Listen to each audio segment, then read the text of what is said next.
Prosseguindo então o conteúdo do 7º ano, o que é que temos aqui? Na página 216, o que é que temos? Como elemento do sistema produtivo, o escravo era a base produtiva e, em sua maioria, eram propriedade de seu senhor. É a resposta ao dilema produtivo gerado pelo crescimento das comunidades, baseadas na geração de excedentes e que formaram as classes sociais desvinculadas das atividades agropecuárias. É importante lembrar que a escravidão, era uma modalidade de trabalho compulsório na antiguidade, aquilo que eu falei na minha introdução. É um trabalho obrigatório, na antiguidade, mas não era a única. Na antiguidade, ponto. A corvéia, presente na antiguidade, na Idade Média, estabelecia trabalhos obrigatórios e periódicos de manutenção a serem realizados por homens livres. Na Idade Moderna, a escravidão se desenvolve como um processo. O papel-chave do escravo no sistema produtivo permanece. E ainda que o comércio dessa força de trabalho já fosse conhecido na antiguidade. Na modernidade, esse tipo de situação de escravidão, ele cresce, ele se expande, ele aumenta. Aumenta de que forma, professor? Muito bem, viu? Aumenta da forma quando o homem branco começa a perceber que os próprios negros lá na África já realizavam essa situação de escravização com a tribo perdedora, ou seja, a tribo A entra em conflito com a tribo B e a tribo B perde e os homens que faziam parte desse exército da tribo B passam a ser escravizados pelo grupo A, pela tribo A. Deu para entender aí? E o homem branco, percebendo essa situação, viu ali a possibilidade de ganhar um bom dinheiro. Por quê? Porque nas outras regiões também fazia-se necessário ter a mão de obra escrava, lucrativa, forte. Então, isso vai fazer com que o homem branco comece a perceber essa necessidade de observar essas disputas e já garantir que a tribo perdedora tivesse uma mão de obra a ser localizada, a ser enviada para determinadas regiões do mundo. Aí tínhamos todo o processo de formação da questão dos navios negreiros, os negros eram colocados nessas embarcações em condições muito desfavoráveis, não havia higiene, não havia boa alimentação. Então, aquele negro que chegasse em determinadas regiões já era um vencedor e mostrava com isso também a sua questão da saúde, ou seja, ele estava apto para o trabalho porque resistiu a todas aquelas dificuldades. Tá bom? O que nós temos aqui? Prosseguindo a questão do nosso livro, nosso conteúdo.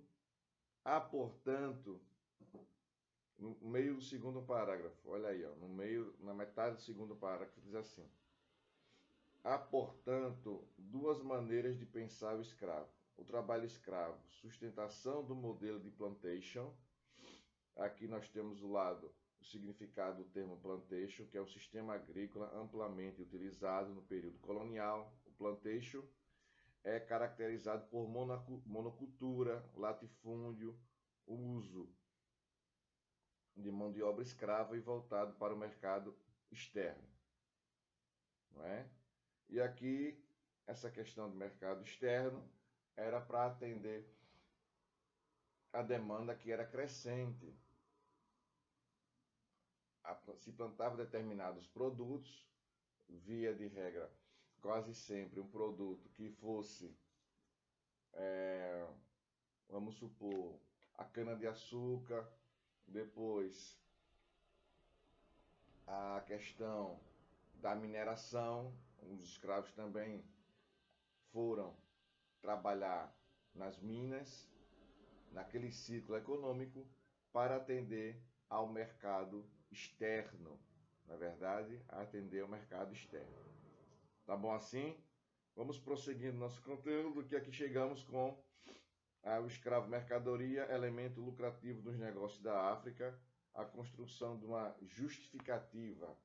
E essa construção de uma justificativa racial acontece na modernidade, na Idade Moderna, em que o fato de serem negros seria o pressuposto para serem considerados aptos à escravidão. Um absurdo, então, diante disso, não é? A humanidade, durante séculos, passou a explorar a mão de obra escrava, alegando a questão da cor da pele, a questão étnica, a questão racial, para que os negros pudessem ser muito bem, escravizados, isso mesmo, né? Escravizados. Pois bem, já que nós temos aqui, vamos prosseguir nosso conteúdo.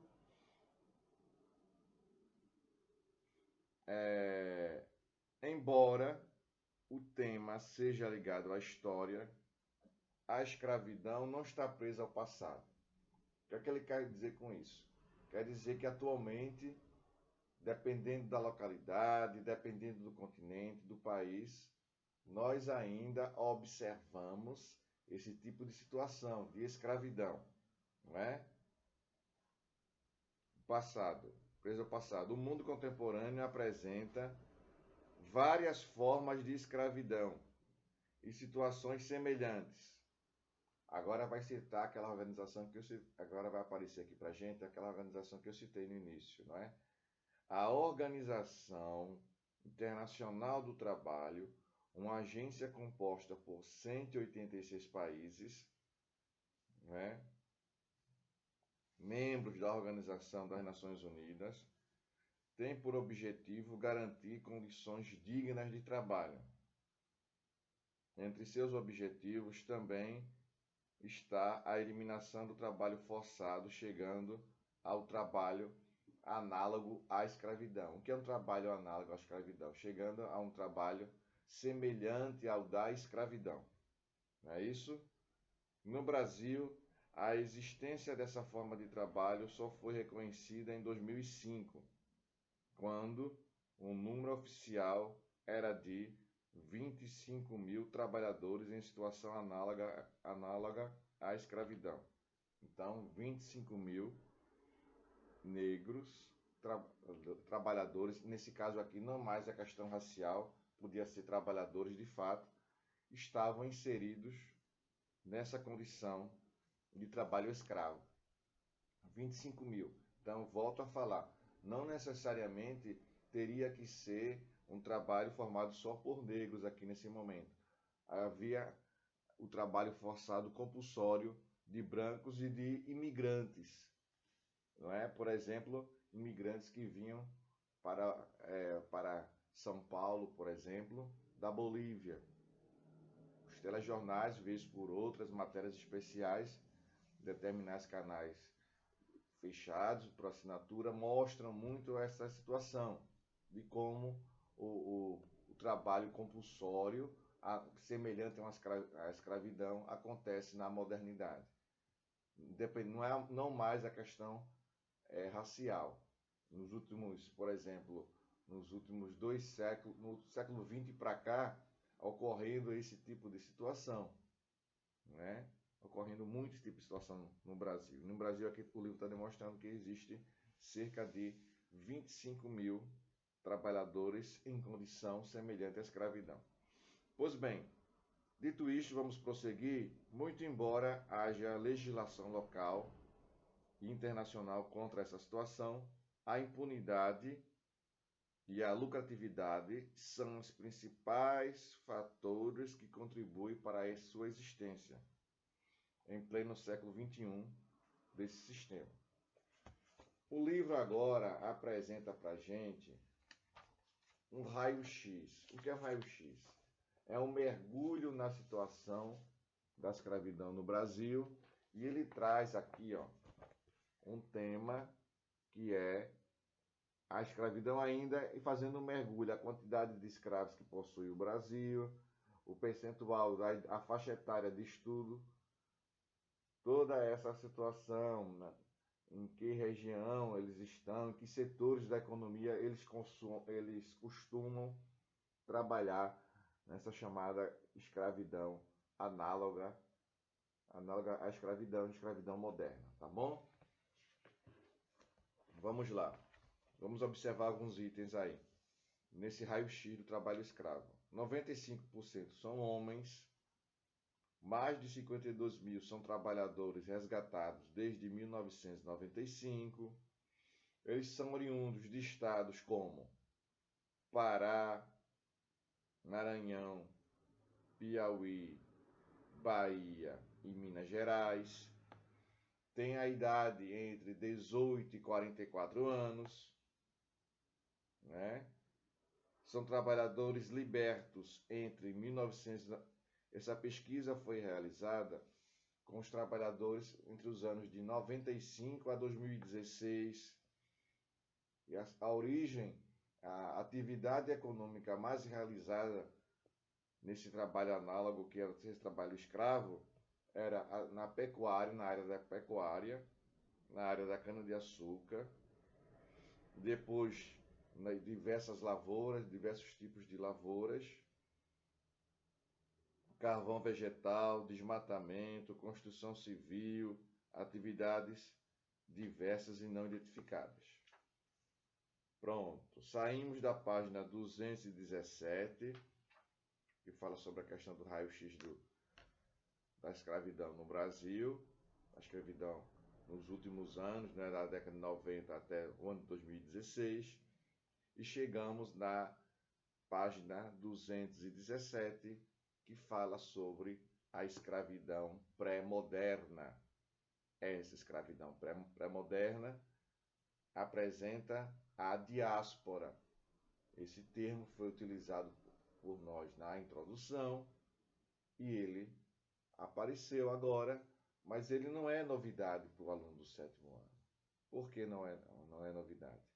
O aluno do 7º ano estudou, vivenciou comigo no 6º o conteúdo do Egito, que falava lá sobre as situações em que os hebreus, as especificidades, aquela situação que os hebreus vivenciaram, se libertando do jugo egípcio.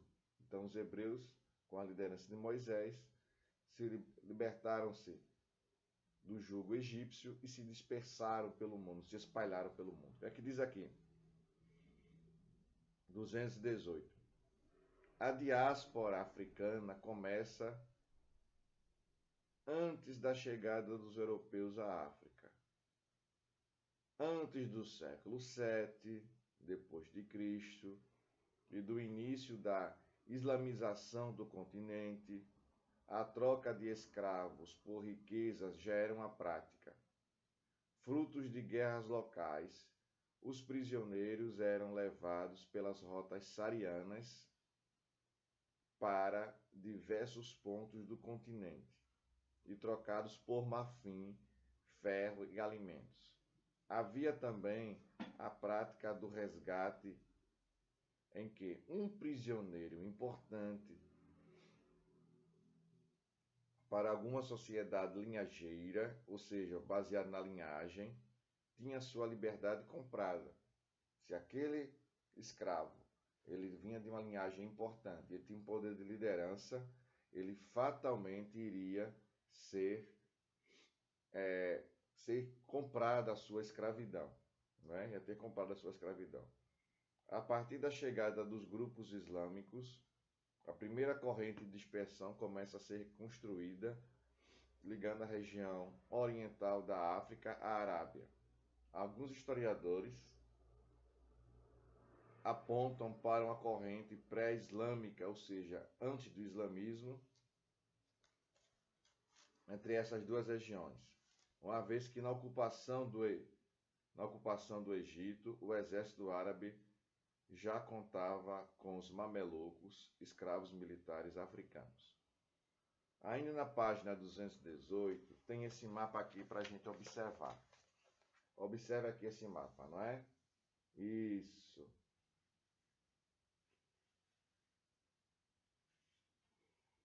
Observe aí que esse trecho em laranja, aqui, ó, é o trecho das áreas em que os escravos começavam a atuar, e essas linhas são as rotas, não é? As rotas realizadas pelos traficantes que realizavam o tráfico negreiro, não é? Tá bom? E embaixo você tem a seguinte legenda: o mundo islamizado criou uma complexa e extensa rede de rotas de tráfico de escravos. Essa é a legenda. E o texto, mais uma vez, diz o seguinte, prosseguindo o texto, diz o seguinte: a expansão muçulmana em território africano produziu escravos em quantidades superiores aos já vistos devido a dois fatores: os exércitos mais numerosos e o direito sobre os derrotados considerados idólatras. Não é? Aqui, idólatra, aqui tem um link explicando isso. Não é? Idólatra, ou seja, cultuar imagens pela lei islâmica é algo proibido, é algo que não se pode fazer. Não é? Então, o que é que temos aqui?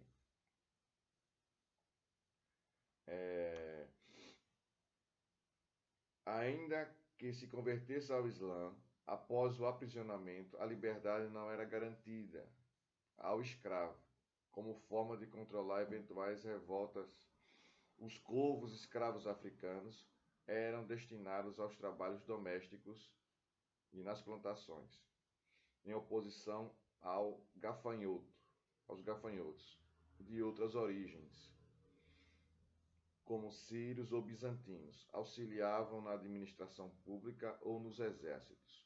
A partir do século X, as rotas marítimas via Oceano Índico estenderam as rotas de tráfico pelo Sudeste Asiático, chegando à Índia, não é? Chegando à Índia. Pois bem, pessoal, eu vou parando por aqui, acreditando que vocês absorveram conhecimento, entenderam o que eu acabei de explicar, tá bom?